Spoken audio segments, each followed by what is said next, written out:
let's say that this right over here is the graph of lowercase f of x. That's lowercase f of x there. And let's say that we have some other function, capital F of x.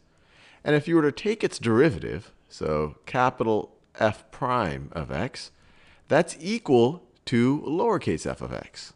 Lowercase f of x. So given that, which of these could be the graph of capital F of x? And I encourage you to pause this video and try to think about it on your own before we work through it. Well, if this curve is going to be the derivative of one of them, that means that for any x value, it's describing what the instantaneous rate of change, or what the slope of the tangent line is, of whichever one of these is the possible capital F of x. So let's just look at a couple of things about here. So what do we know about lowercase f of x? What do we know which is the derivative of one of these?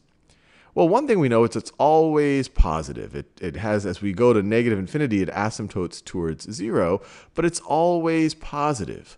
So since this is describing the slope of one of these, that means that the slope of one of these, or out of the candidates, has to always be positive. And if we look at this, the slope of the tangent line here is indeed always positive. Slope of the tangent line here does look like it's positive. Every time we increase in x, we're increasing by y.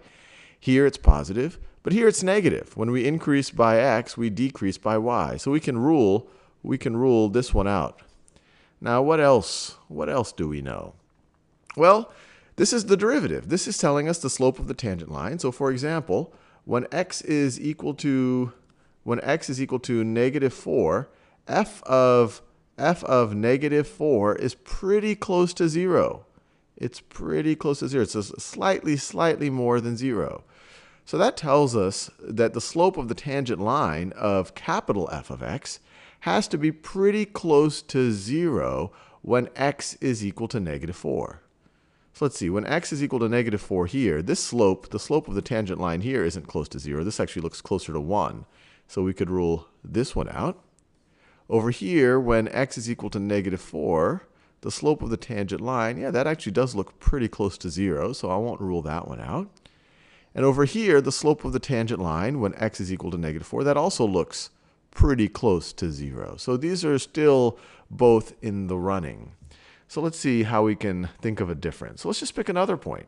When x is equal to 0, f of 0 looks like it's pretty close to 1. I don't know if it's exactly to 1. Actually, it looks almost exactly equal to 1.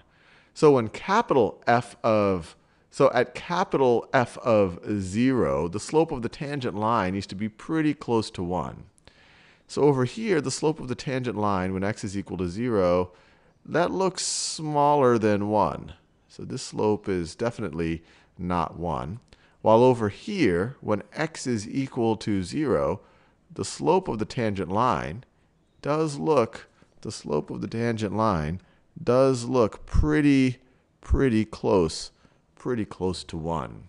So this right over here looks like the best candidate for capital F of x. So that one right over there, that is capital F of x. And you might see, hey, these look very similar to each other. In fact, they look almost, or actually they do look identical. And you might remember from what you knew about differentiation that actually these both look like the basic exponential function, where I didn't ask you to figure out what the actual function was, just what the possible antiderivative of this function would be. This is the derivative. Lowercase f is the derivative of capital F, or you could say that capital F is an antiderivative of lowercase f.